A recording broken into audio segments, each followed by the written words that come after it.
All right, so after basically checking out some group of interests from SCP Foundation, like the Chaos Insurgency, the Global Occult Coalition. I can't believe I remember the name this time. The Serpent's Hand, basically the SCP-05 Council, and the Ethics Committee. Which thank you so much for recommending me. I decided to like kind of veer off, and instead of like focusing on group of interests or things like that, I'm gonna start looking at certain anomalies. So this first one I'm gonna be checking out is SCP-001, the Gate Guardian, and we're gonna see what it's all about and what it can do and things like that. Because I know some of the SCP anomalies that they capture have like entity properties, like the Serpent's Hand. I forgot, with that Irish cap that can like basically render you unnoticeable by everyone, like kind of invisible, and the coat that the administrator wears that has like some sort of reptilian tentacles, things like that. So we're gonna see what properties or what powers SCP-001, the Gate Guardian, has. So without anything else, let's jump into the video. If you've ever read the book of Genesis, which is the part of the Old Testament that details God creating the world and humanity during a particularly busy week, then you might just be already familiar with SCP-001, or at least one of the anomalies that's been proposed for the title of SCP-001. Because of course, SCP-001 doesn't refer to a single creature, object, or entity, but rather a collection of various anomalies contained by the SCP Foundation.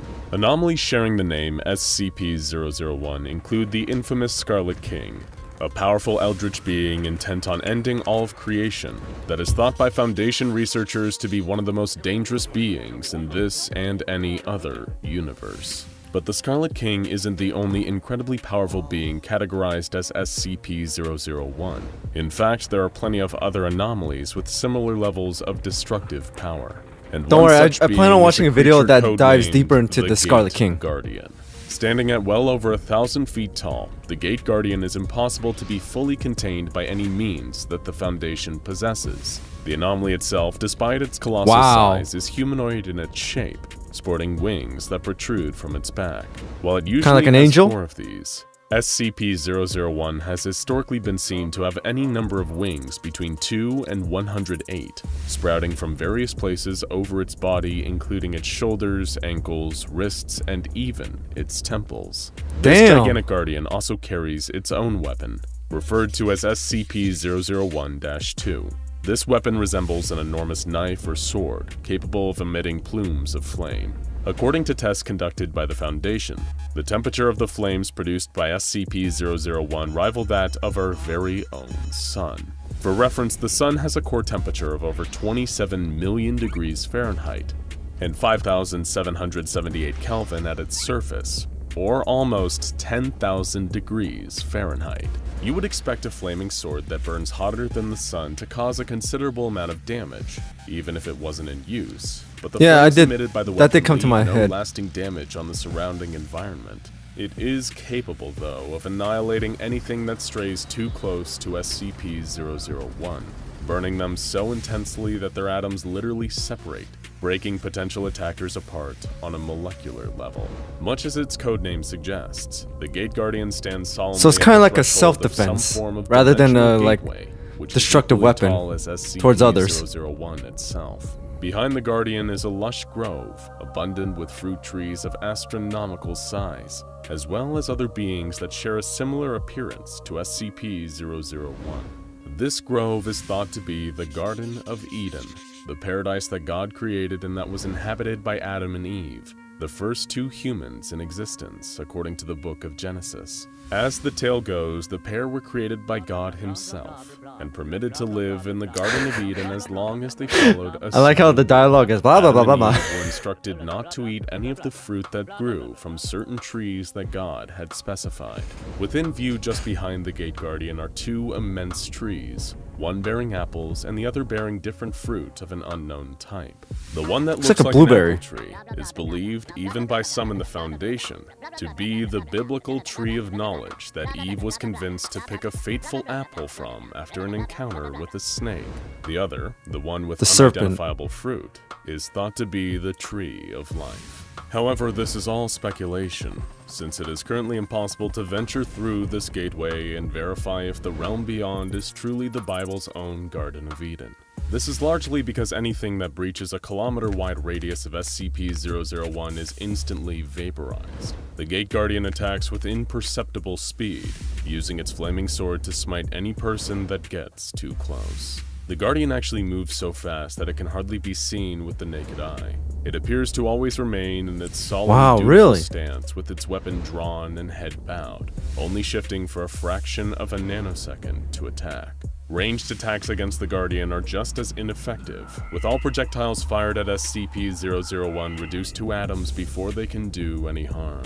Even if said projectile happens to be a nuclear weapon, the Gate Guardian like an area of effect defense. Subatomically vaporize both the projectile itself as well as the person who sent it, regardless of how far away they are, all while not appearing to lift a finger.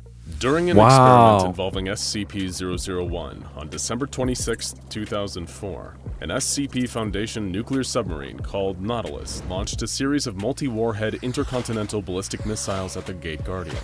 The retaliation from the Guardian resulted not only in the deaths of approximately 35,000 innocent civilians, but the blast is also believed by some to have inadvertently caused the 2004 Boxing Day tsunami.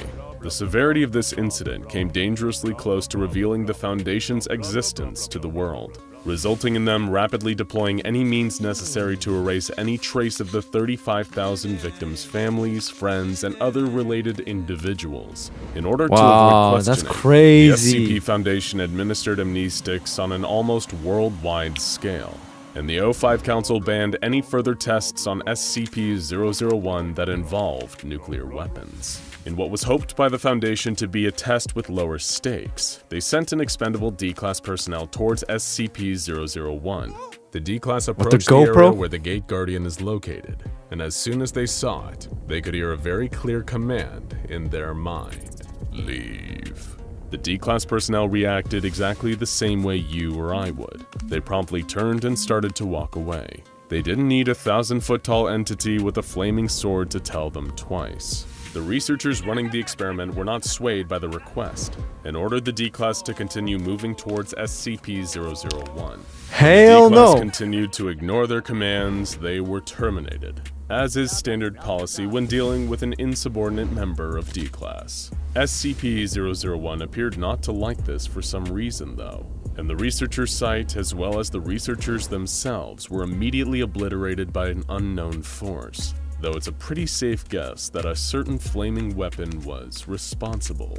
This candidate for SCP-001 may be one of, if not the most powerful being that the SCP Foundation has ever encountered. And according to its entry in the SCP-001 file, the Guardian is even responsible for the creation of the Foundation itself. If the file is to be believed, the administrator of the SCP Foundation one day heard a word echoing through his head: prepare.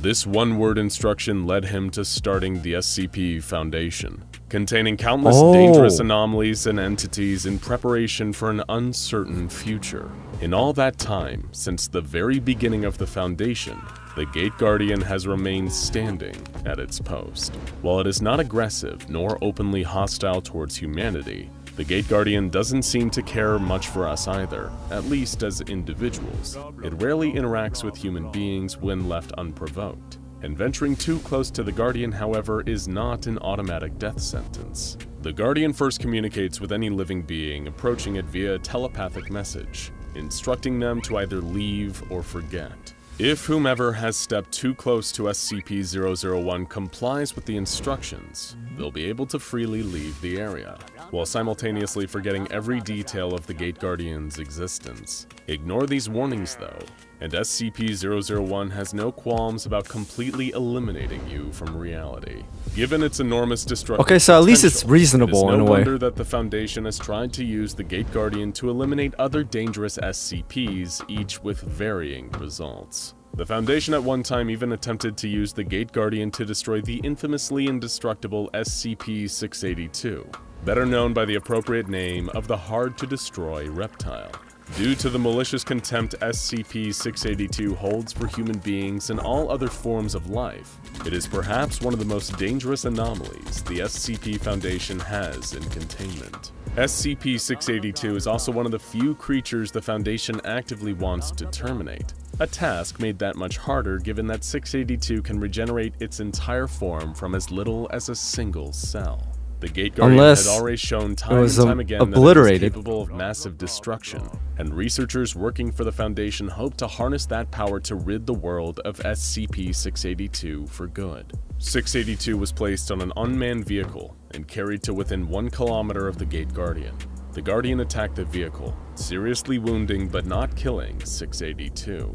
It seemed even the mighty SCP-001 couldn't kill the hard-to-destroy reptile. While the researchers were disappointed with this result, it is worth noting that 682 made a very interesting comment to the Guardian. 682 mentioned that the Gate Guardian is not Uriel, but a pretender. Uriel is the archangel that some religious texts describe as the Guardian standing at the Gate of Eden with a fiery sword. So does this mean that 682 knows that the Gate Guardian is not actually an angel? Or that the location it is guarding isn't the Garden of Eden at all? Any truth or meaning behind these comments has, as of yet, been undetermined by the SCP Foundation. A later experiment maybe a duplicate? involved both SCP-001 and SCP-073, the anomaly otherwise known as Cain.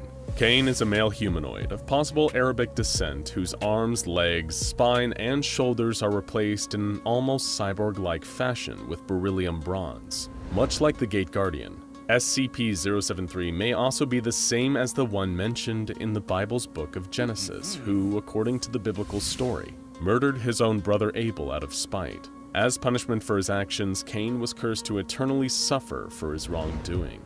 In the case of SCP-073, any damage inflicted on him is deflected back to the attacker, but Cain is made to feel the pain of the attack.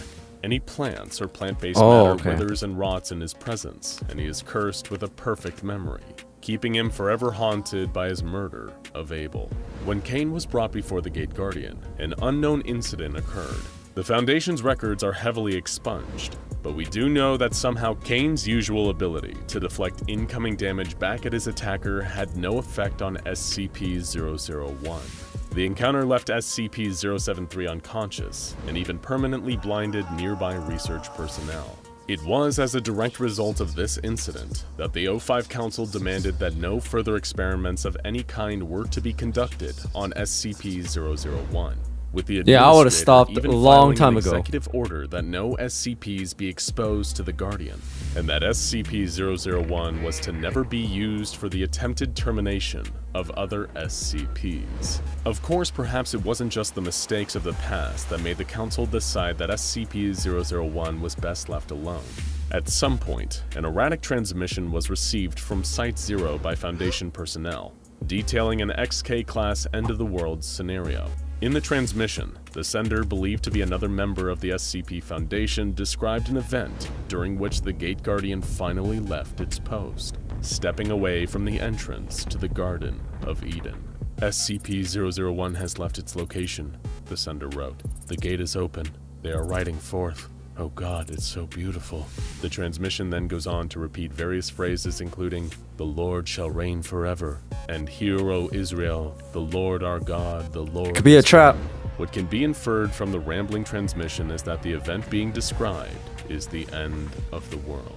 Some believe that once God deems it time, his angelic armies will lay waste to the earth in order to remake it as a paradise. When this occurs, SCP-001, the Gate Guardian, will open the gate he stands in front of, allowing the other beings like it to emerge into our world, ready to cleanse it. Perhaps most interesting is the source of the message. That's terrifying. The transmission was received from within the Foundation from Site-0. However, when questioned by personnel, O5-14 told them that no such message had been sent or even existed. While some disregarded the transmission telling of the end of the world as a hoax, it was then that a timestamp was discovered. This warning had not been sent from Site-0, at least not yet, and was dated several years in the future. Despite this ominous warning of things to come, the Gate Guardian remains inactive, standing at the threshold to Eden, waiting. Now check out SCP-00. Alright, so that was SCP-001, the Gate Guardian, and that was crazy. Like, I mean, it was very biblical and very religious in this one, but I mean, like the powers of it and the purpose of it, that is just that is insane. Like, is it like really a guardian, or is it someone that will pretty much I mean, something that will like destroy the world in just like a matter of time, like somewhere in the future? Who knows? I mean, we'll see what happens. But either way, I really enjoyed this one. So SCP-001, the Gate Guardian. But anyways, thank you so much for watching. If you watched all the way till the end, thank you so much. I really do appreciate it. Also, hit that notification bell so you know when I drop another SCP Foundation video. And also, thank you so much for your support. I really do appreciate it. Hope you guys are having an amazing day or night wherever you guys are, and I'll see you guys next time.